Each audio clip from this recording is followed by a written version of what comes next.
Just wanted to play a little music for Mother's Day to get everybody in the Mother's Day spirit. I was honored today when I was asked to speak here. Felt real humble that someone brought my name up, Sister Nikki. So I wrote a little something for Mother's Day to encourage the mothers out there. Now the way the Lord told me to do this is going to be kind of unique because it's untraditional. The title of this is called A Mother's Tears of Strength. Mother's Day. Those words have a special kind of happy ring to them. For many, they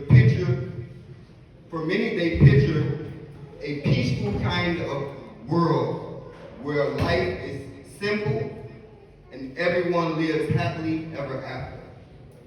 Mother's Day. But this is not true for many people, and certainly not true for many mothers. Many mothers are being and have been both mothers and fathers in their households. Some are and have been working 2 jobs at the same time, taking the kids to sports, events, picking up and dropping off, cleaning the house, shoveling the snow, along with yard work. Amen. All by themselves. And trying to keep the kids in school and in church. Amen. My. Yeah. What a difficult job you guys have. Oh, yeah. There is a mother in the Bible that was both mother and father. She was young and attractive. An Egyptian known for their beauty. She got pregnant before she was ready by a wealthy man. His name was Abram. And she had no say-so in the matter. And basically had no say-so in the matter. Her husband abandoned her. In those days, if you laid down with a man, they were considered to be your husband already. This is also still true to this day, but I'm going to let that stay right there.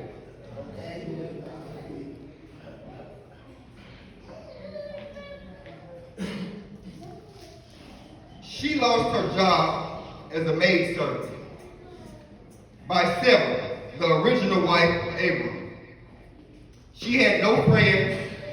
Her family lived a long way away. Her name, can anybody guess her name? Her name is Hagar. She is a hero to me of the Bible.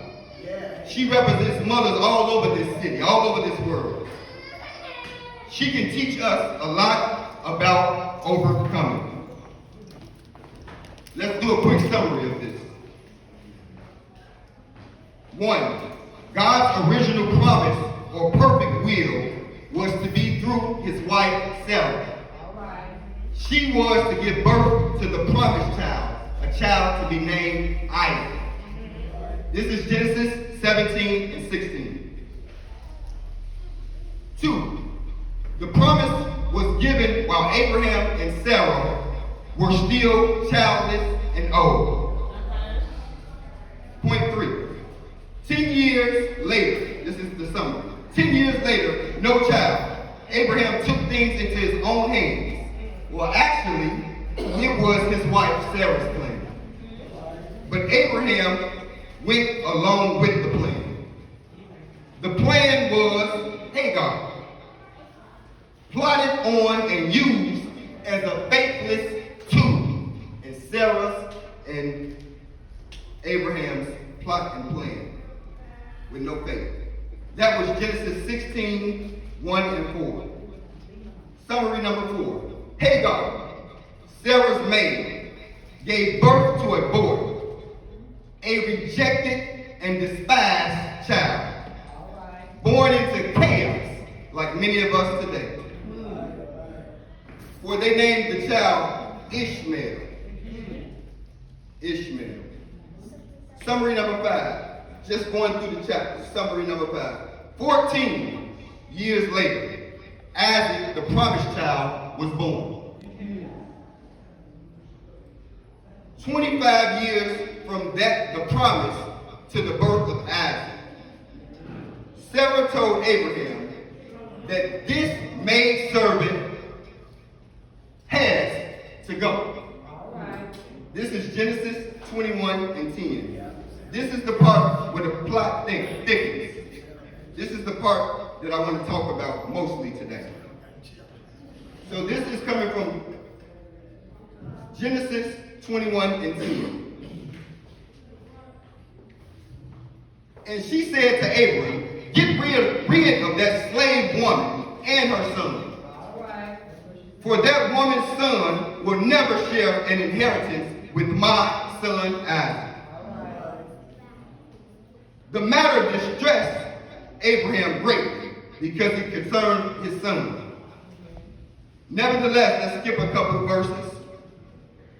Nevertheless, early the next morning, Abraham took some food and a skin of water and gave them to Hagar. He set them on her shoulder and then sent her off with the boy. What kind of man is that? She went on her way and wandered in the desert of Beersheba. When the water and skin was gone, she put the boy under the bushes.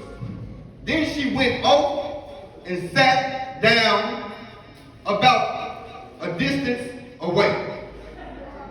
For she thought, I cannot watch the boy die. So at this point, she's thinking her child is going to die. Just like many mothers in this room today, they didn't know how they was going to make it. They didn't know what was going to be of their situation. But I thank God that we're all standing here today and we're gathered in one room so we can look at one another. You guys can look, my young Hagars, my older Hagars in the room. You can look at one another and just look at each other and encourage each other as mothers.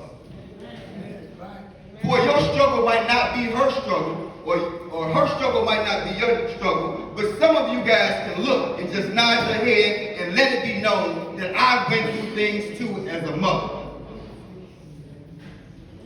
This would encourage somebody. Just a simple gesture that, hey, I'm not perfect.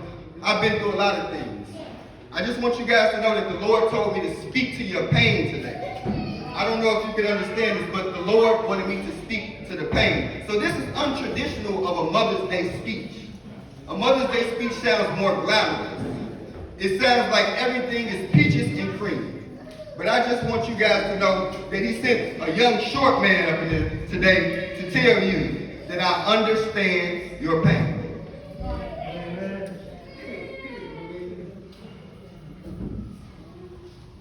God heard the boy crying, and the angel of God called to Hagar from heaven and said to her, what is the matter, Hagar? Do not be afraid. God has heard the boy crying as he lies there. Lift the boy up and take him by the hand. For I will make him into a great nation. So here it is. We have two children at stake here. We got Isaac, which the promise was on. And then we got Ishmael, whom was the faithless promise by his parents. So he is born into a mess right now. Just like many of our situations, we are born into situations that we have nothing to do with. So with that being said, God had promised for the child's life as well.